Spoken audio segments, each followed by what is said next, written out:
자, 오늘은 2026년도 종료주를 맞이해서 중요한 사건들 중에 하나를 소개합니다. 오늘 제목이 한 행악자의 구원 그랬어요.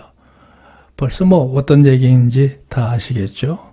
그냥 오늘 조금 더 심도 있게 되새김해 보도록 하겠습니다. 자, 여기 인용을 보세요. 하나님께서 예정하시고, 그렇죠. 이 구원사를 논할 때 이 용어는 빼놓을 수가 없어요. 예정입니다. 미리 계획했다는 거죠. 그것도 언제? 천지를 창조하기 이전부터 뜻을 두셨다는 거예요. 만세 전부터 예정하사 그런 말씀이 나와요. 그러니까 세상을 지으시기 이전에부터 세상이 다 끝날 때까지의 모든 과정이 이미 하나님의 계획 속에 있다는 얘기죠. 그 계획을 따라가는 줄로 믿습니다. 요즘은 세상이 엉망진창이죠. 어디로 길이 있는지도 모르겠지만 아시는 분은 한 분이 계시죠. 이미 하나님의 예정 가운데 다 있는 거예요.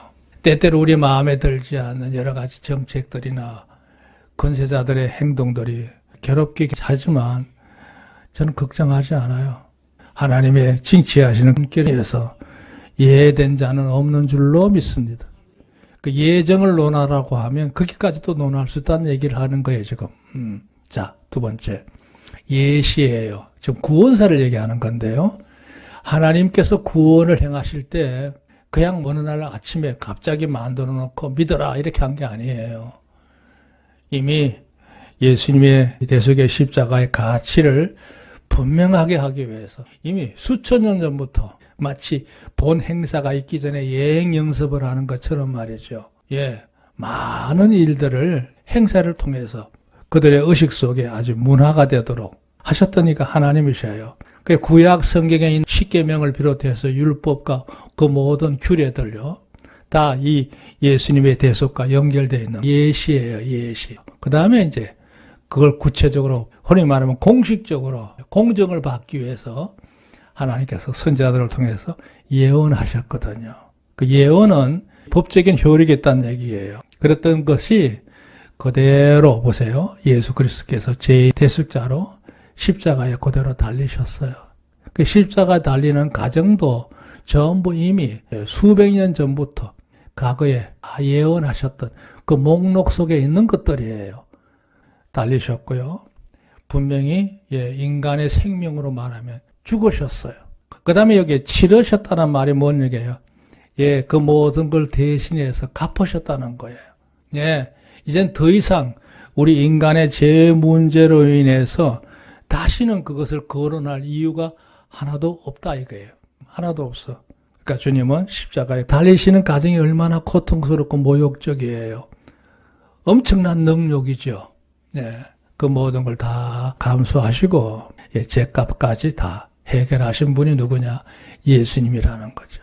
이 모든 게 하나님의 이미 예정 속에 있었다 이런 얘기예요. 자, 그 다음 보세요. 이래하여 이제는 누구를 물은하고 예수님을 구세주로 마음에 믿어서 영접을 해요. 그리고 내가 영접했다는 사실을 표현을 합니다. 입으로도 표현을 하고 행함으로도 표현하고. 그렇게 될 때 여기 보세요. 하나님이 주시는 구원이라는 선물, 값없이 주어지는 구원의 선물 동시에 이루어져요. 예수님을 구주로 영접하는 고백하는 그와 동시에 구원의 은혜가 임하는 줄로 믿습니다. 두 번째 여기 중요한 말은 단번에 이루어져요. 점차적으로 이루어지는 게 아니에요.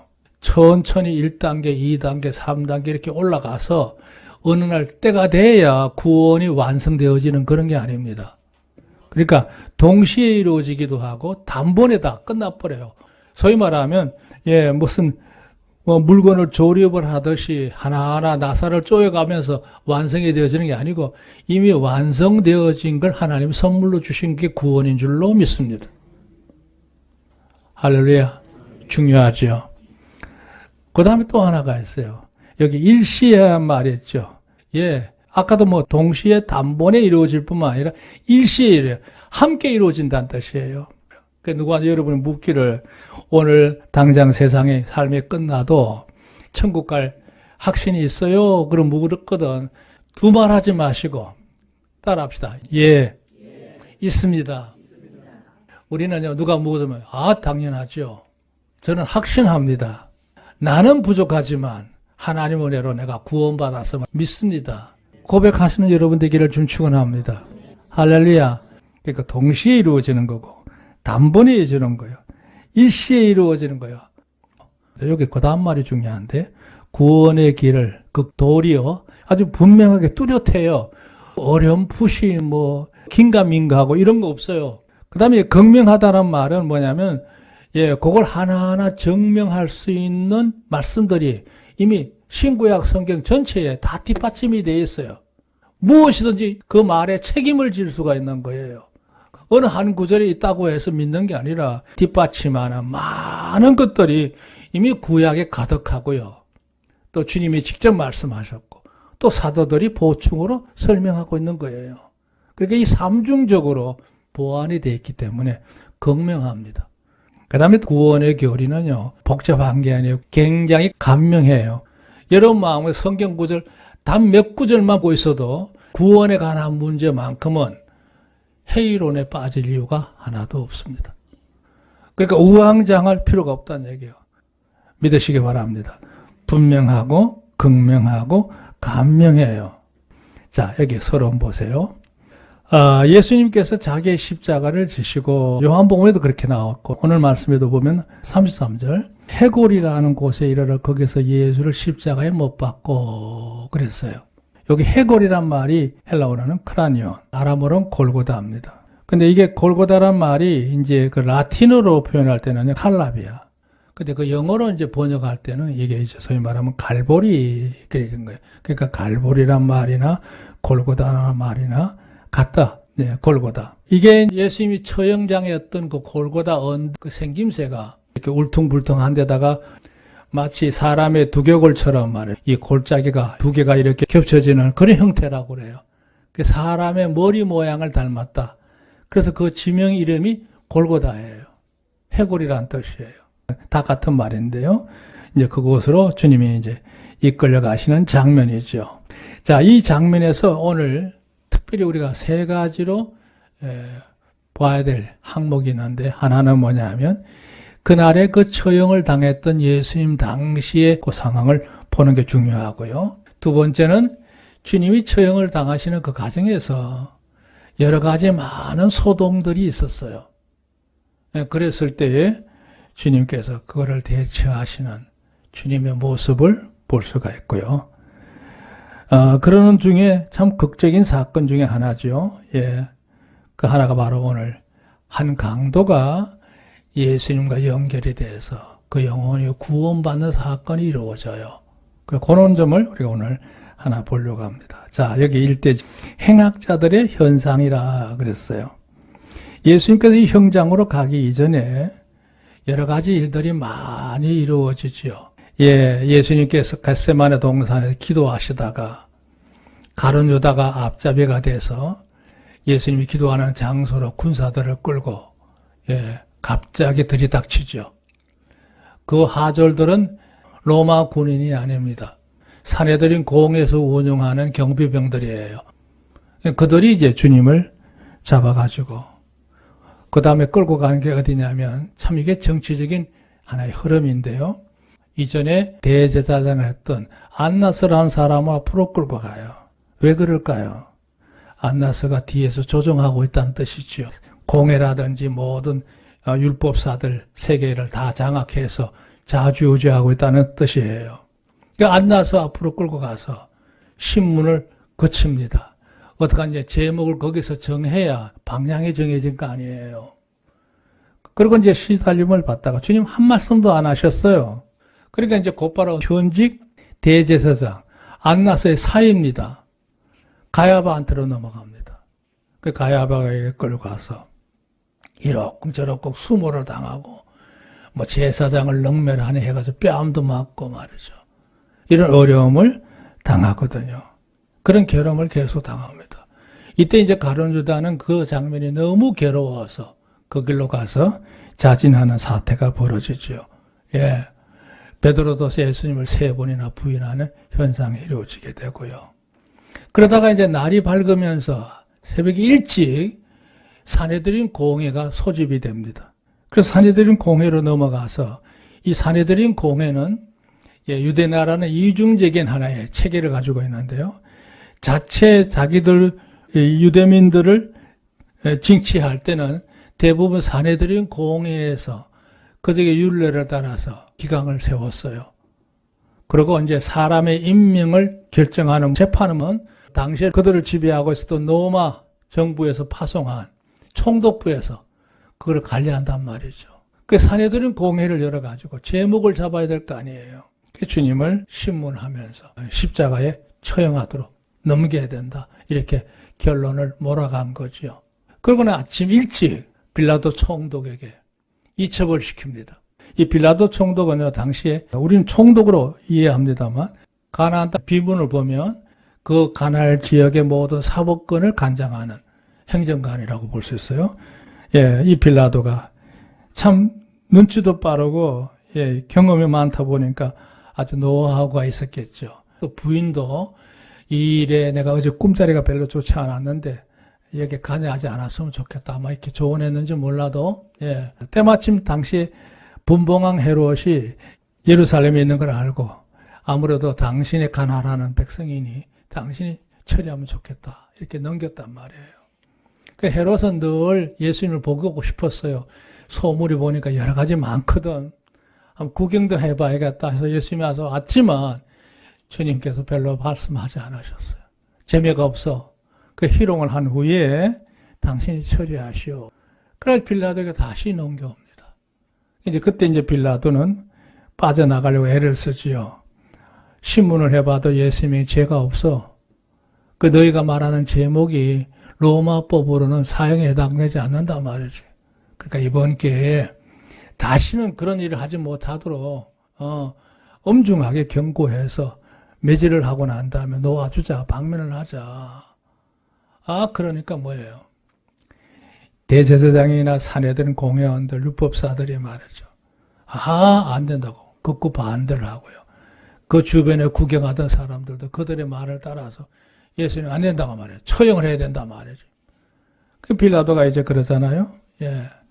보통 이제 유대인의 유월절, 우리로 말하면 강복절이죠. 유월절이 되면 해마다 로마에서 특별히 방문해 주는 사람이 있는데 이번 기회에 그런 몫으로 이 예수를 방면을 하자. 안 된다는 거예요. 그 나중에 극단적인 이제 주사 게임이 하죠. 바라바를 낳을 거냐, 예수를 놓아줄 거냐. 그 백성들이요, 예수님을 십자가에 못 박고 바라바를 놓아라 거예요. 그럼 나 이번 이 일에 대해서 잘못된 판단에 대해서 내가 책임지지 않겠다. 너희가 책임지겠느냐? 우리가 지겠다고. 그 물 갖고 와라. 손을 씻죠.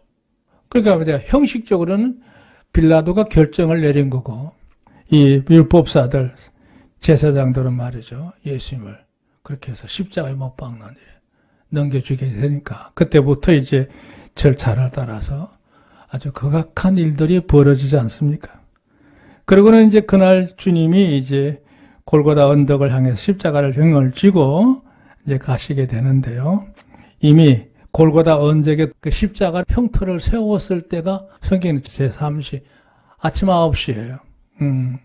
그랬는데 참 의미로운 일은 두 가지예요. 첫째 하나는 뭐냐? 양쪽 편에 두 강도가 함께 처형이 됐어요. 사형수가 그러니까 3명인 거예요. 양쪽의 두 강도는 평상시에 사형을 당할 만한 죄를 지은 범죄자들이에요. 그 가운데다가 예수님을 세워서 함께 처형한 건 의미가 뭐예요? 명분상 보면 저 흉악범이나 다를 바 없다는 것에 대한 묶음이죠. 묶음이에요. 그러니까 인간적으로 말해도 이건 불명예지만 한번 생각해 보세요. 하나님 입장에서 생각하면 이거야말로 사람으로부터 받을 수 있는 능력 중에서 이보다 더한 능력이 어디 있어요? 예수님을 그 불안당 속에 같이 집어넣어 처형한다는 하면 한 대 묶었다는 얘기 아니에요. 그런데 이것도 우연한 일은 아니었습니다. 이사야 53장 12절 이하에 보면 범죄자 중 하나로 헤아림을 받으리라 그랬어요. 예수님 이 십자가에 달리기 700년 전에 이사야 선지자를 통해서 이런 일이 일어날 것에 대해서 이미 예언하고 있었던 거예요. 그 예언의 성취였던 거죠, 이게. 그러니까 이미 하나님의 그 예정 속에 이미 다 모든 걸 알고 계신다는 뜻이에요. 그게 바로 십자가 사건이었어요. 두 번째 사건은 중요한 게 뭐냐.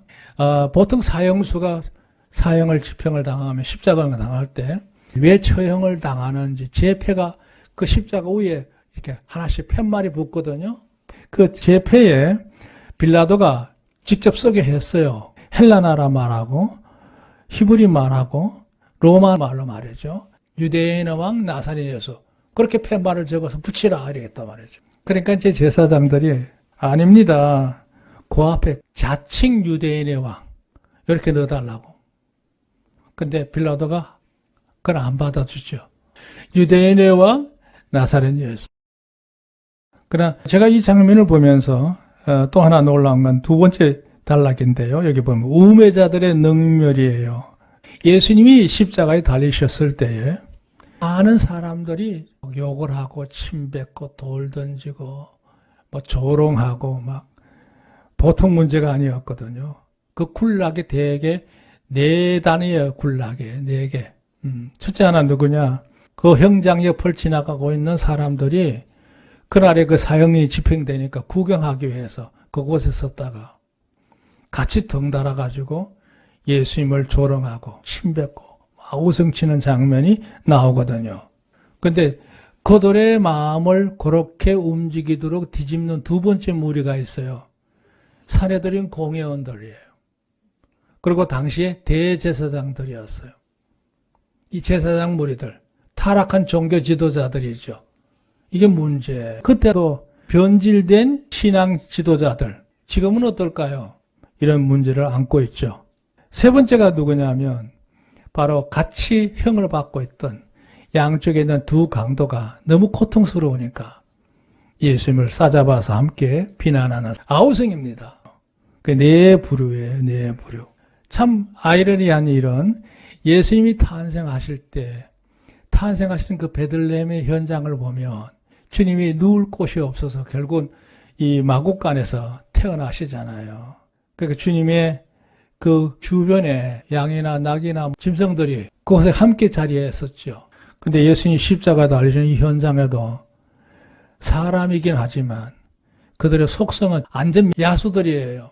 그들이 온갖 둘러서서 주님을 욕을 하고 희롱하고 별짓 다 합니다. 별짓 다 해요. 그랬을 때 주님의 놀라운 반전이에요. 침묵하시더니 하시는 말씀, 아버지요 저들을 용서하옵소서.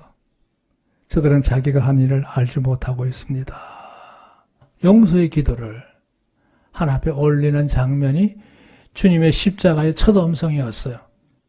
이제 이때부터 주님께서 이제 6시간 동안 십자가 달리는 동안에 유명한 가상치론이 있잖아요. 오늘 아침에 제가 카톡으로 보내더니 그 십자가 치론을 소개한 내용이 있잖아요. 예, 그 말씀이 이제 오전에 3마디 하시고 이제 오후 세상에 흑암이 짙어지면서 예, 운명하실 때까지 4마디를 더 하시는 장면이 이제 나옵니다. 그러니까 그 현장은 말할 수 없는 아수라장이었는데 그 모든 걸 주님이 한마디도 대꾸하지 않으시고 도리어 그들을 위해서 애타는 마음으로 행하셨던 장면입니다. 자, 이러는 중에 자, 3대지입니다. 주님이 두 번째로 하셨던 말씀이 의미가 있는데요. 여기 그랬죠. 해심자의 나곤이라고 그러는데요. 두 강도가 처음에는 함께 예수님을 비방했어요. 당신이 그렇게 능력이 많다니까 우리를 십자가에서 내려갈 수 있도록 하면 어떻게 해봐라 말이죠. 그런 능력을 행할 수 있지 않느냐 말이에요. 그리고 저 멀리는 군중들도 주님을 향해서 아니 성전을 뭐 사흘 만에 짓는다는 능력이 있다는 사람이 그 왜 그렇게 달려있느냐 말이에요. 내려오라고. 당신 하나님의 아들이라면 얼마든지 살 수 있지 않느냐 말이에요. 이러면서 주님을 희롱하는 그런 상황이었습니다. 그런데 주님이 그러는 가운데도 주님이 대항하는 모습은 굉장히 침잠했죠. 다른 말씀하지 않으셨어요. 가만히 내려다보시고 안타깝게 여기시면서 사랑의 본체이신 주님께서 이 백성들을 향해서 기도하셨을 거라고 생각합니다. 그럴 때에 한 강도의 마음이 변화의 역사가 일어납니다. 그리고는 같이 조롱했던 그 친구 하나를 우리는 잘못했으니까 당연히 이런 어려움을 당하는 거지만 이분이야말로 옳지 않은 게 뭐가 있느냐. 우리가 당하는 건 당연하다. 그러나 이분은 아무 잘못한 것도 없지 않느냐. 이러면서 주님을 변호한 장면이 나오는데요. 제가 여기 오늘 그 점을 여기서 분명하게 얘기를 했어요. 여기 한번 보세요. 3번에 1번. 놀라운 반전이죠. 첫째 하나가 뭐냐면 40절. 하나는 그 사람을 꾸짖어 가로되 내가 통렬한 정죄를 받고서도 하나님을 두려워 아니하느냐. 이게 뭘 의미하느냐면요. 이 사람의 마음의 영혼이 정상적으로 돌아왔다는 걸 보여주는 거예요. 그게 뭔지 아세요? 누구를 두려워해요? 하나님을 두려워하는 마음으로 돌아온 거예요. 사람이 가지는 의식 중에 가장 건강하고 정상적인 의식은요. 이게 기본입니다. 어느 곳을 행하든지 누구를 의식한다고요? 하나님을 의식하는 마음으로 돌아오는 거.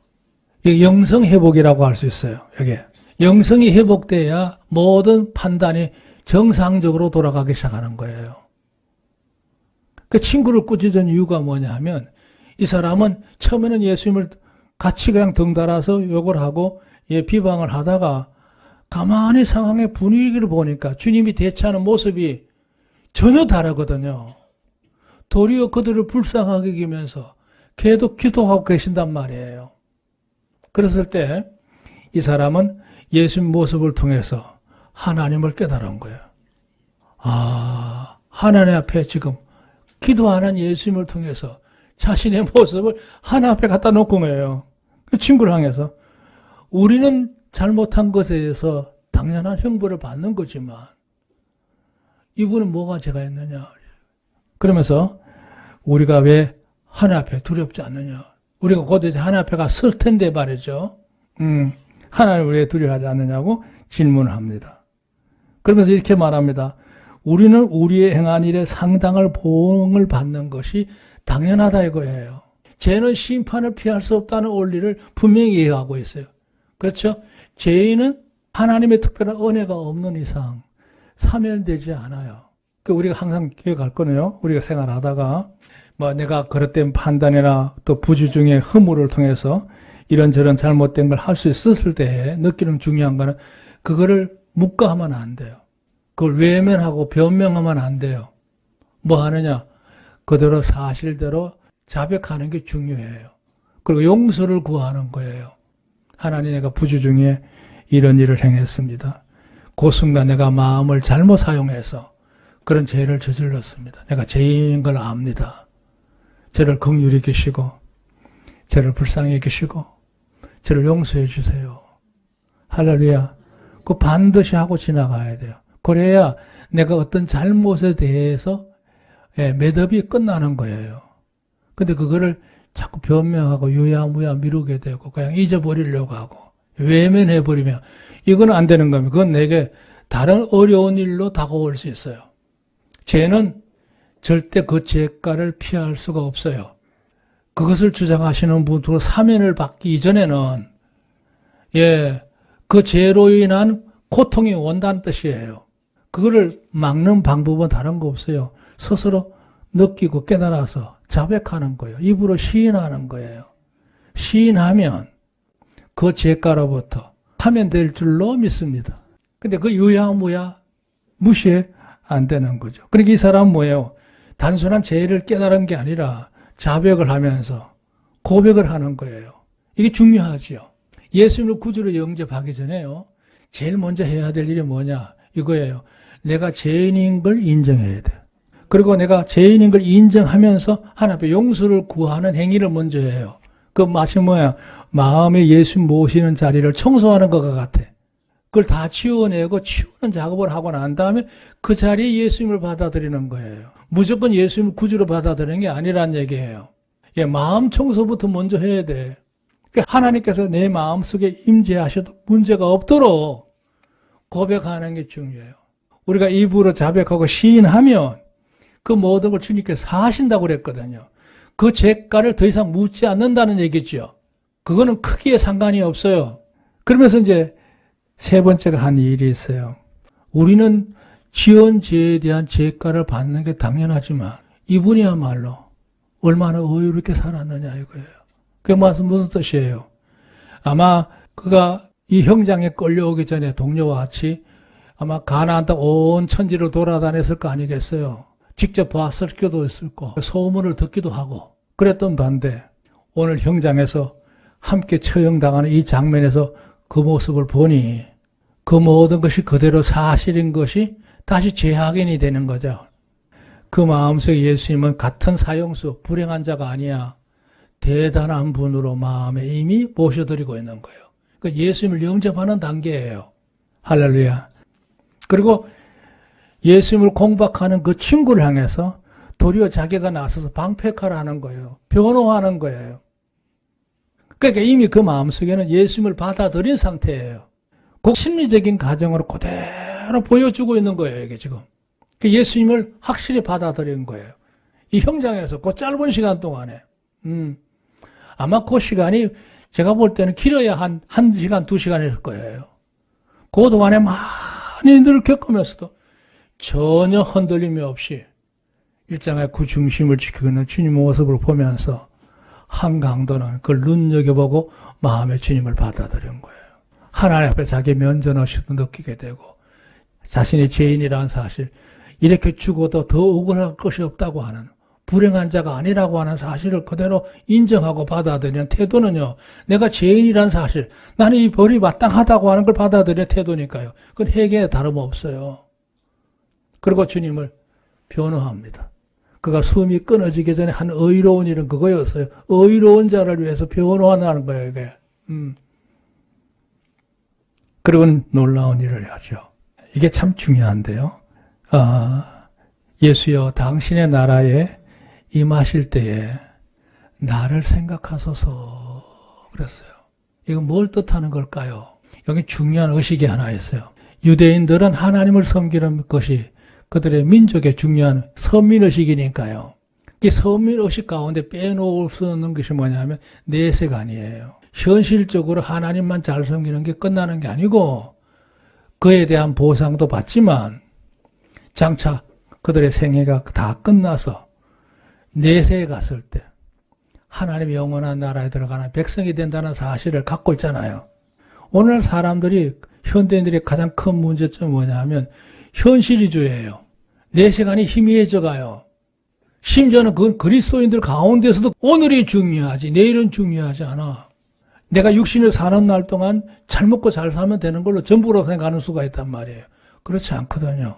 세상에 주어지는 영광 아무리 커봐야 이 땅에서 얼마를 누릴 수 있겠어요. 그러다가 이제 노쇠해지게 되고 병을 얻게 되면 부질없이 놓고 험악하게 떠나가는 게 인생 아니에요. 그러다가 우리가 이생 삶이 다 끝나고 나서 2차적으로 하나님 앞에 섰을 때 그의 길이 영원한 길이 갈라지잖아요. 낙원으로, 또 어떤 이는 불못으로 간단 말이에요. 예, 그랬을 때 이 강도도 그 얘기를 하고 있는 거예요. 이제 이 생의 삶이 이렇게 내가 잘못한 선택으로 살다 끝나버리면, 예, 그가 갈 수 있는 곳은 이미 내세적으로 어디에 정해져 있지 않겠어요? 그걸 이미 알고 있단 말이에요. 그걸 믿음을 가지고 주님이 고백합니다. 당신은 분명히 낙원에 가실 분인데 낙원에 가시거든 세상에 봤던 나를 기억해 주시겠습니까? 그러니까 세상에 봤던 자기를 기억해 주는 것만으로도 감사하다는 거예요. 그때 이 사람은 이미 불못에 가 있겠죠. 예, 그의 내세에는 낙원이 없는 거요. 그렇지만 세상에 봤던 불쌍한 나의 영혼을 기억만 해달라는 거예요. 기억만. 그런데 주님 뭘 하셨어요? 놀라운 일이 벌어집니다. 43절 예수께서 이르시되 내가 진실로 내게 이르노니 오늘 내가 나와 함께 따라합시다. 낙원에 있으리라. 할렐루야. 그가 개념적으로만 있는 게 아니라 실제적으로 낙원의 영광을 누리는 주인공이 된다는 뜻이잖아요. 그걸 누가 지금 보장하고 계세요? 하나님의 아들이신 예수님이 보장하고 있는 거예요. 할렐루야. 그 아까 얘기했죠. 이 예수님을 내가 마음에 온전히 모시고 나의 구주이신 것을 입으로 시인하고 고백하면 그에게는 구원의 선물이 온전히 동시에 단번에 일시간에 이루어진 줄로 믿습니다. 그걸 오늘 여기 보여진 현장이 바로 이 역사입니다. 역사예요. 오늘 얘기는 그 얘기예요. 구원은 점차적인 게 아니고 예수님을 제대로 온전히 영접하고 섬기기만 하면 이루어지는 역사다, 선물이다 하는 것을 믿으시길 바랍니다. 그러니까 오늘 여기 맨 마지막 문단에 이때 예수님께서는 내가 진실로 내게 이르노니 오늘 내가 나와 함께 낙원에 있으리라고 그렇게 말씀하셨어. 근데 이 말이 중요한 말이에요. 사도들의 보조적인 로마서에 내가 만일 내 입으로 예수를 주로 시인하며 또 하나님께서 그를 죽은 자 가운데 살리신 것을 내 마음에 믿으면 구원을 얻으리니 그랬잖아요. 그 말씀 그대로의 원리가 바로 이 십자가 현장에서 그대로 이루어진 거다. 그러니까 구원의 교리는 명확합니다. 그리고 극명해요. 다 근거를 찾을 수가 있어요, 성경에서. 그리고 복잡하지 않아요. 간단해요.